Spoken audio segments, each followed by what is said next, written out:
যুবক ভাই বোনদের উদ্দেশ্যে বলছি, জীবন অনেক কঠিন মনে হচ্ছে।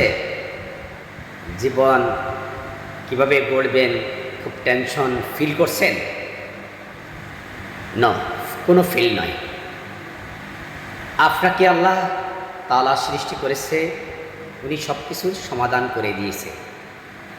আল্লাহ সুবহানাহু ওয়া তাআলা আপনাকে দুইটা দিক দিয়েছে, একটা হচ্ছে ভালো, একটা হচ্ছে খারাপ। আপনি কোন রাস্তায় যাবেন সিদ্ধান্ত আপনার।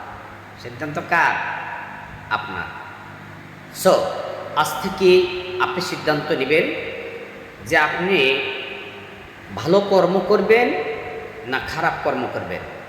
ভালো কর্ম আপনাকে ঠিক ভালো জায়গায় নিয়ে যাবে, আর খারাপ কর্ম ঠিক আপনাকে খারাপ জায়গায় পৌঁছাবে। আপনার যেমন লক্ষ্য থাকবে ঠিক সেই লক্ষ্যে আপনি পৌঁছবেন, এটাই মনে রাখবেন। যেমন লক্ষ্য তেমন আপনার সাকসেস।